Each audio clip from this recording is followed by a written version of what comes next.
खालील जमीन धारण्यानुसार प्रति हेक्टरी 20,000 रुपये याप्रमाणे प्रोत्साहनपर राशी म्हणजे बोनस देण्याचा निर्णय केलेला आहे।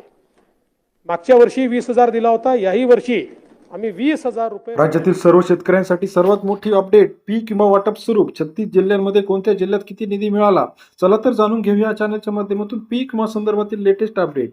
प्रधानमंत्री फसल विमा योजनेचे पैसे आता राज्यात सर्व शेतकऱ्यांना मिळायला सुरुवात झाली आहे। 5 एप्रिल पर्यंत सर्व शेतकऱ्यांच्या खात्यामध्ये पैसे जमा होणार। हेक्टरी 17,500 रुपये आता सर्व शेतकऱ्यांच्या खात्यावरती जमा होण्याचा मार्ग मोकळा झाले आहे। जानेवारी महिन्यामध्ये, फेब्रुवारी महिन्यामध्ये काही शेतकऱ्यांच्या खात्यामध्ये पैसे जमा झालेले ते आता उरलेल्या सर्व शेतकऱ्यांच्या खात्यावरती, ज्यांची केवायसी पेंडिंग होती, डॉक्युमेंट कंप्लीट नव्हत्या, अशा सर्व शेतकऱ्यांच्या खात्यावरती हेक्टरी 17,000 ते 50,000 रुपये लवकरात लवकर जमा करण्याचे आदेश सरकारने दिलेले आहे।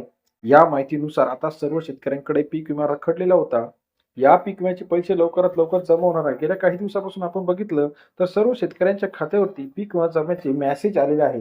जर आपल्याला अजूनही मेसेज आलेला नसेल तर आपण प्रधानमंत्री फसल विमा योजना या पोर्टलवरती जाऊन लॉग इन करायचं आहे। आधार बेस OTP टाकायचा आहे।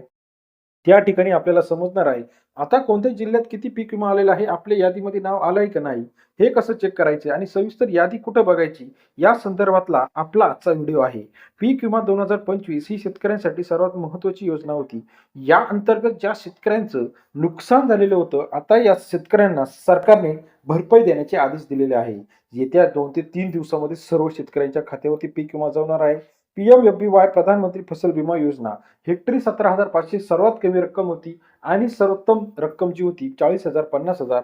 ज्या जिल्ह्याचं जेवढं नुकसान झाले आहे, नागपूर असेल, जालना असेल, हिंगोली असेल, अमरावती असेल, वाशिम असेल, जिल्ह्यांवये सर्व शेतकऱ्यांच्या याद्या त्या पोर्टलवरती अपलोड केलेल्या आहे। आपल्या गावातील कोणाला पैसे आलेले आहे, आपल्याला जर पैसे आलेले नसतील तर आपल्या डॉक्युमेंटची काहीतरी क्युरी असू शकते किंवा आपला आधार बेस जो OTP आहे तो आपण त्या ठिकाणी व्यवस्थित टाकलेला नसेल, त्यामुळे सुद्धा कदाचित पैसे रखडू शकतात। आधार KYC लिंकिंग नसेल, DBT पोर्टल मार्फत हे पैसे येत असतात। DBT म्हणजे डायरेक्ट बेनिफिट ट्रान्सफर। आपण जो आधार नंबर दिलेला आहे त्या आधारला जे अकाउंट लिंक असेल त्या अकाउंटवरती पैसे येताना आपल्याला पाहायला मिळणार आहे। बऱ्याच शेतकऱ्यांनी आधार नंबर दिलेला असतो पण अकाउंट कोणतं लिंक आहे, आधार सीडिंग नसतं, त्यामुळे अकाउंटला पैसे येताना आपल्याला दिसत नाही।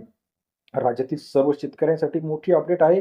प्रधानमंत्री फसल विमाचे पैसे येत्या काही दिवसांमध्ये सर्व शेतकऱ्यांच्या खात्यावरती आता जमा होणार आहे। प्रधानमंत्री फसल विमा योजना पोर्टल अंतर्गत सर्व शेतकऱ्यांची ही आनंदाची बातमी आहे।